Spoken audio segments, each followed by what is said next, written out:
Assalamualaikum warahmatullahi wabarakatuh. Saya Ardani dari Prodi Sejarah Peradaban Islam NIM 19140015.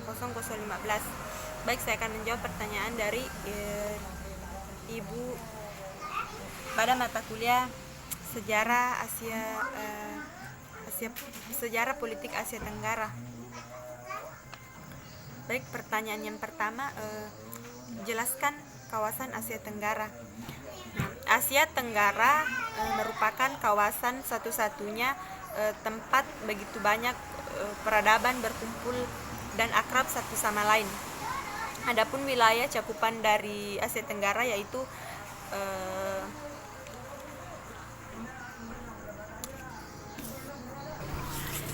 Kamboja, Vietnam, Myanmar, Laos, Thailand. Nah, adapun Kepulauan Asia Tenggara mencakup Singapura, Filipina, Indonesia, Malaysia, Timur Leste, kemudian Brunei Darussalam. Nah, pertanyaan kedua, jelaskan 5 tokoh, sebutkan 5 tokoh yang mendirikan Asia Tenggara. 5 tokoh yaitu Adam Malik dari Indonesia, kemudian Tanat Kotman dari Thailand, Narciso Ramos dari Filipina, kemudian Abdul Razak dari Malaysia, dan S. Rajaratnam dari Singapura. Kemudian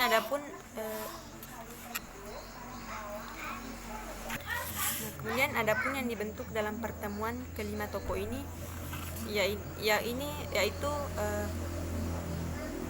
menandatangani deklarasi Bangkok pada tanggal 8 Agustus 1997 yang melandasi berdirinya ASEAN. Nah, kemudian pertanyaan selanjutnya yaitu bagaimana pandangan George Yao mengenai perkembangan Asia Tenggara.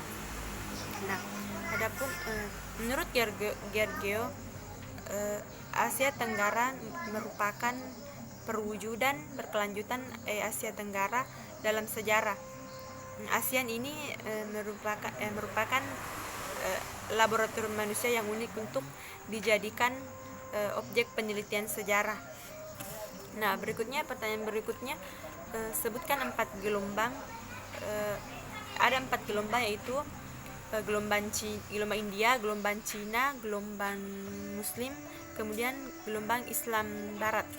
Nah, kemudian pertanyaan berikutnya, penjelasan dari salah satu gelombang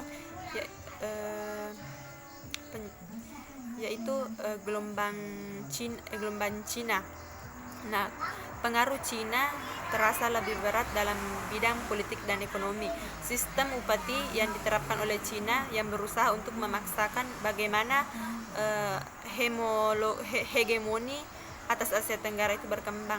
Nah, negara Cina memandang semua hubungan dengan negara-negara lain sebagai hubungan bawaan dan atasan. Nah, penguasa Cina menyelenggarakan upacara resmi yang menurut mereka sebuah pengakuan politik dan sebuah simbol kepada hegemoni bangsa Cina.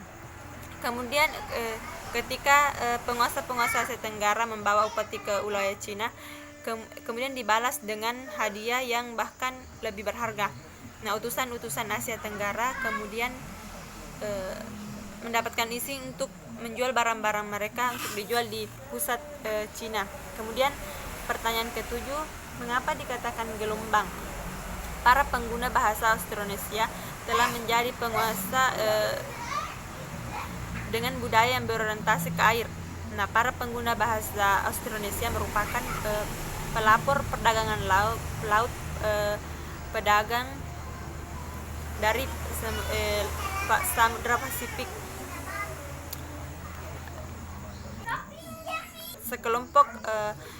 Sekelompok pengguna bahasa Austronesia di sekitar Selat Malaka dan Selat Jawa memanfaatkan wilayah mereka.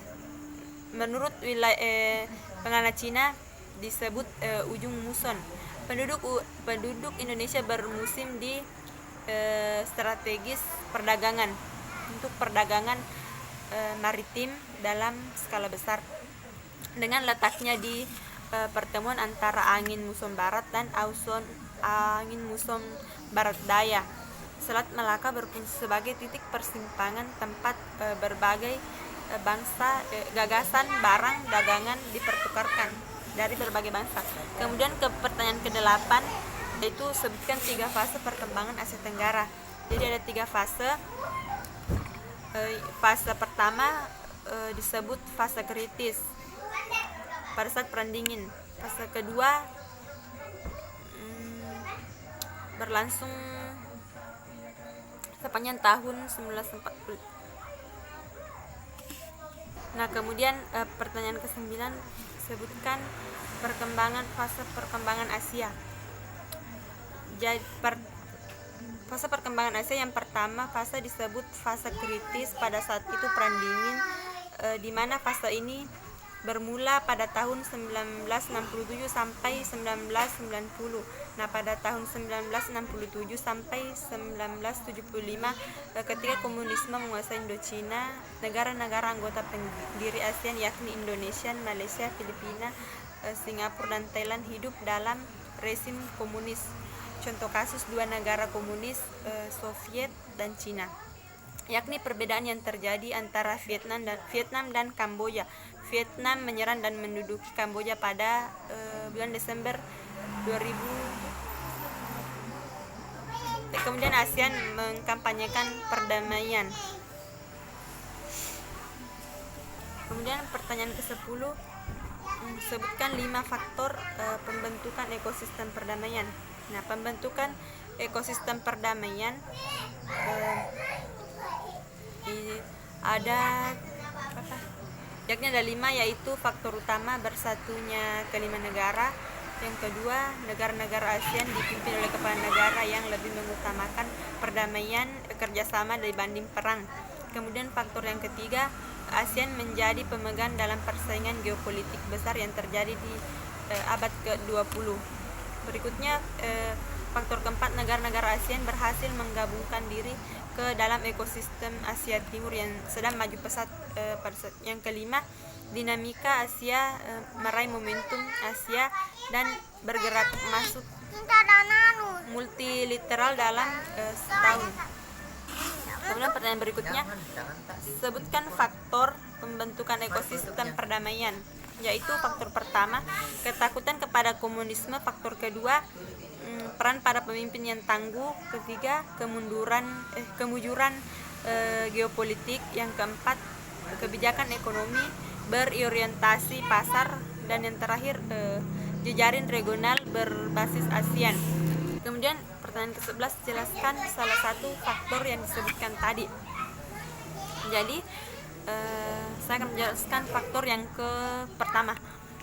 Jadi faktor pertama, kekuatan pada komunisme ini, ketakutan yang luar biasa kepada komunisme terjadi pada konstelasi politik pada masa 1960-an.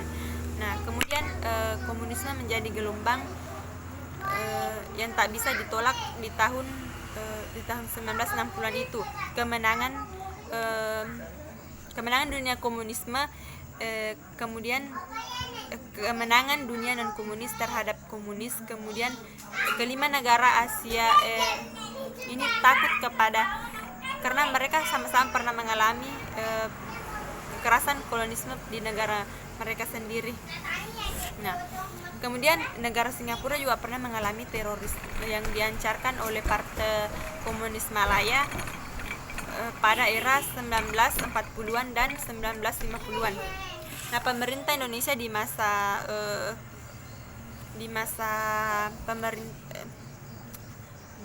Presiden Soeharto mengalami trauma atas percobaan kudeta oleh PKI. Nah, Filipina juga pernah mengalami pemberontakan Hukbalahap antara tahun 1942 sampai tahun 1954. Kemudian pertanyaan berikutnya, sebutkan keragaman Asia Tenggara. Keragaman Asia Tenggara yakni memiliki monumen-monumen historis, menekankan identitas kultural, Kemudian memiliki aksara-aksara yang digunakan negara-negara kawasan Asia Tenggara seperti aksara Latin, Thai, Laos, Burma, Kamar, dan Jawi. Kemudian bentuk pemerintahan yang beragam, kemudian ada keberagaman agama yang dianut oleh masing-masing negara. Kemudian terakhir, pengalaman penjajahan yang dialami membentuk pemahaman yang berkarakter bagi setiap bangsa. Nah, kemudian pertanyaan ke-13, jelaskan 3 dari 7 keragaman itu. Jadi keberagaman monumen-monumen historis itu masing-masing negara memiliki monumen-monumen tersendiri di setiap bangsa yang menjadi ciri khas suatu bangsa itu sendiri. Nah, kemudian aksara-aksara yang digunakan negara-negara kawasan Asia beragam, ada aksara Latin, Thai, Laos, Burma, Khmer, dan ada juga Jawi. Nah, kemudian bentuk pemerintahan yang beragam. Nah, maksudnya beragam dari semua negara cakupan Asia Tenggara ini.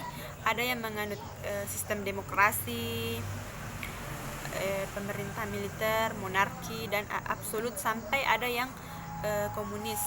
Nah, kemudian pertanyaan selanjutnya, deskripsikan negara Brunei. Nah, negara Brunei merupakan negara yang memiliki penduduk yang paling sedikit di antara negara-negara kawasan Asia Tenggara lainnya. Brunei Darussalam menjadi negara kedua yang paling kaya setelah Singapura. Negara ini memiliki cadangan minyak dan gas yang melimpah. Kemudian diploma Brunei sangat berpengaruh sehingga Brunei jarang mendapatkan ancaman dari luar, namun lebih banyak ancaman dari dalam karena menganut sistem pemerintahan monarki absolut. Nah, kemudian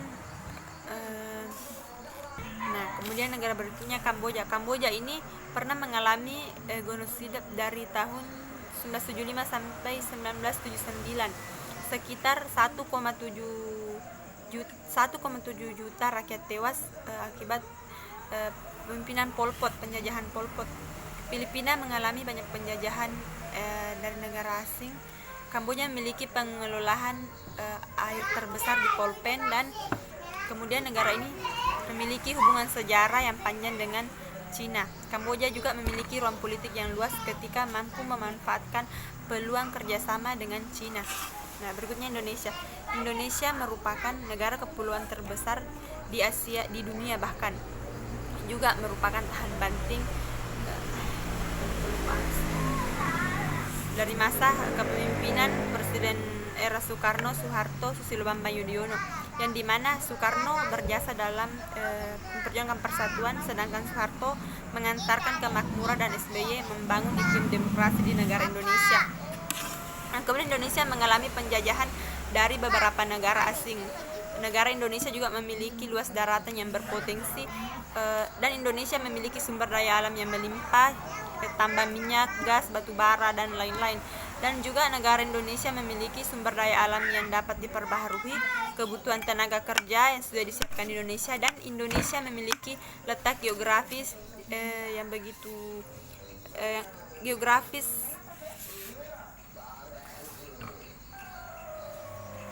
Nah, kemudian jelaskan pertanyaan berikutnya, jelaskan pemikiran politik Islam modern itu merupakan tipologi pemikiran organik, demokrasi, teodemokrasi, dan tipologi sekuler dalam pemikiran politik Islam modern, dan tipologi moderat dan bentuk pemerintahan ideal dalam bentuk politik Islam. Nah, sekian cuma itu yang bisa saya jawab dari pertanyaan. Mohon maaf karena saya tidak bisa menjawab semua pertanyaan, dan saya mohon maaf untuk jawaban-jawaban yang kurang memuaskan. Assalamualaikum warahmatullahi wabarakatuh.